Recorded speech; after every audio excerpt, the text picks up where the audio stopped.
दोस्तों, इस रिपोर्ट में सबसे पहले हम बात करेंगे मुफ्ती सलमान अजहरी के बारे में। बहुत सारी रिक्वेस्ट आ रही थी मुफ्ती सलमान अजहरी के बारे में कुछ बताएं, क्योंकि अभी तक मैंने कोई अपडेट नहीं दिया है जब से उनकी गिरफ्तारी हुई है। तो इस रिपोर्ट में आपको हर एक वो जानकारी देने की कोशिश करूंगा जो आप जानना चाहते हैं। मुफ्ती सलमान अजहरी के ऊपर पासा कानून के तहत अब कार्रवाई हो चुकी है।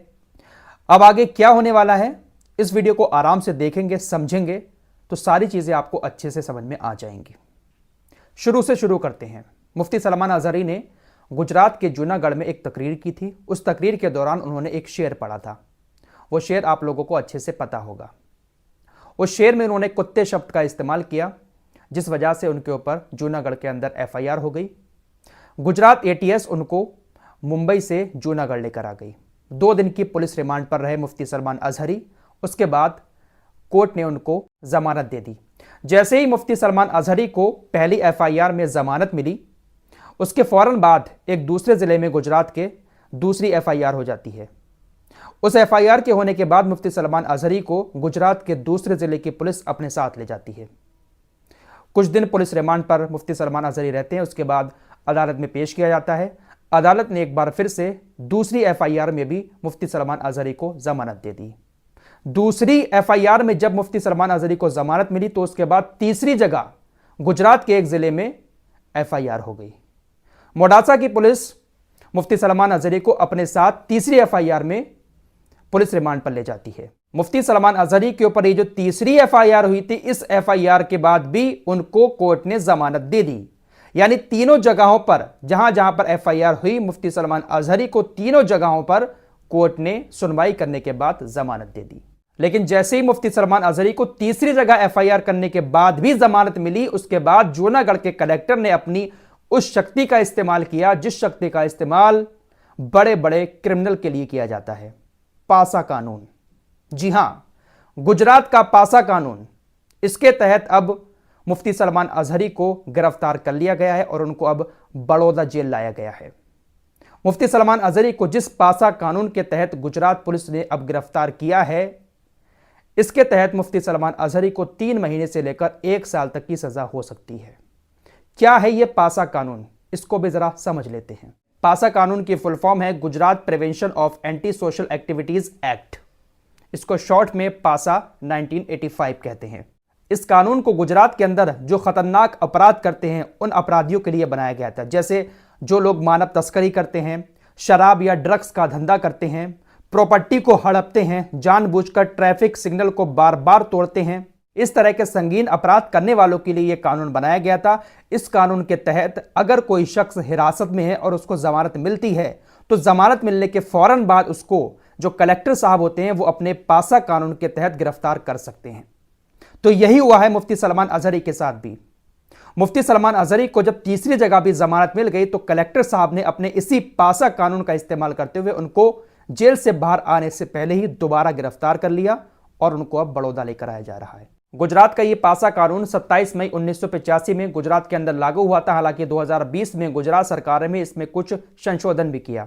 गुजरात सरकार ने 2020 में गौ हत्या को भी इसी कानून के दायरे में कर दिया। जो लोग सेक्स रैकेट चलाते हैं, जुआ और सट्टे का रैकेट चलाते हैं या फिर यौन शोषण करते हैं किसी का, इन सारे अपराधियों को इसी कानून के तहत सजा दी जाती है। लेकिन मुफ्ती सलमान अजहरी का जो मामला है वो बिल्कुल अलग है। मुफ्ती सलमान अजहरी को जिस पासा कानून के तहत गिरफ्तार किया गया है, काफी सारे लोग इस बात की चर्चा कर रहे हैं कि मुफ्ती सलमान अजहरी कोई इतने बड़े क्रिमिनल नहीं है।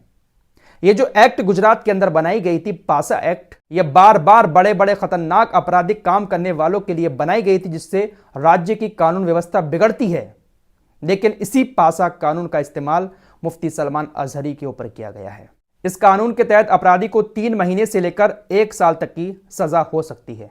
मुफ्ती सलमान अजहरी की बात करें तो मुफ्ती सलमान अजहरी के ऊपर पहली एफआईआर हुई, उसमें जमानत मिल गई।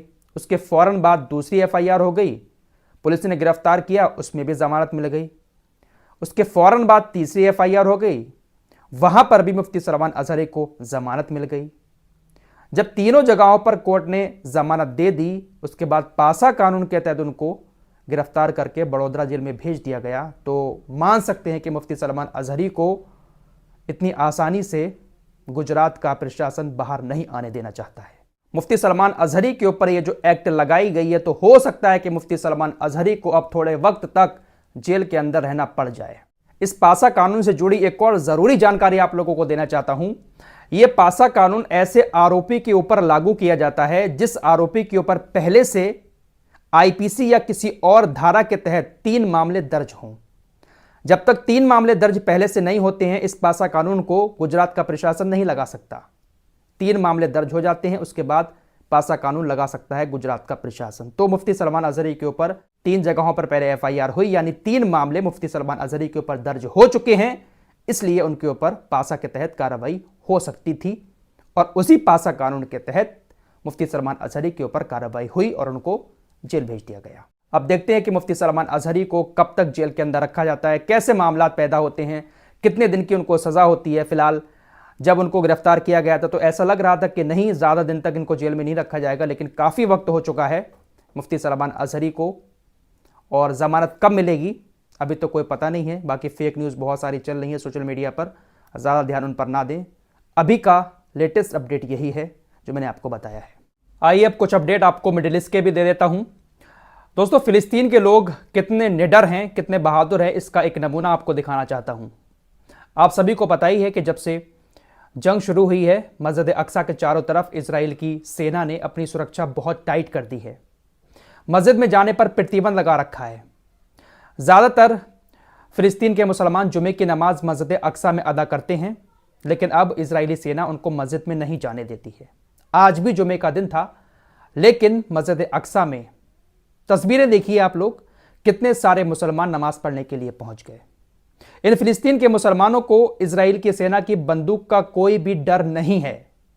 ये लोग इतने निडर हैं कि मस्जिद अक्सा के अंदर इजरायली सेना का सामना करते हुए ये लोग नमाज पढ़ने पहुंच जाते हैं। इजरायली सेना पहले कई बार मस्जिद अक्सा के अंदर नमाजियों को पीट चुकी है और आज भी बहुत सारे नमाजियों को वो पीटती है नमाज पढ़ते हुए जब लोग अंदर जाने की कोशिश करते हैं। लेकिन इसके बाद भी अपनी जान की परवाह किए बिना फिलिस्तीन के लोग मस्जिद अक्सा में जाकर नमाज पढ़ते हैं। हज़ारों की तादाद में आज भी लोग मस्जिद अक्सा के अंदर पहुंचे और नमाज अदा की। ये लोग बहादुर हैं, तभी तो 75 साल से इस इजराइल का सामना कर रहे हैं। निहत्थे लोग हैं, इनके पास सिवाय पत्थर के और कुछ भी नहीं है। वैसे दुनिया भर के इस्लामिक देशों की जो अवाम है वो तो दिल से फिलिस्तीन का सपोर्ट कर रही है। हालांकि हुक्मरान जो हैं वो दुम दबाकर बैठे हुए हैं और इजराइल के पल्लू से बंधे हुए हैं। एक सर्वे हुआ सऊदी अरब के अंदर, जिसमें 96% लोगों ने यह कहा कि सऊदी अरब को तुरंत इजराइल से अपने सारे संबंध खत्म कर देने चाहिए। जो कुछ भी अभी लेन देन है इजराइल का और सऊदी अरब का, थोड़ी बहुत भी जो बातचीत है उसको भी सऊदी अरब को तोड़ देना चाहिए। कारोबार तो सऊदी अरब का और इजराइल का लगातार चल ही रहा है, लेकिन वो संबंध बनाने की बात सऊदी अरब की तरफ से बार बार की जाती है, वो तो बात की बात है। अभी के जो संबंध बने हुए हैं उनको तोड़ने के लिए भी सऊदी अरब के 96% लोग राजी हैं।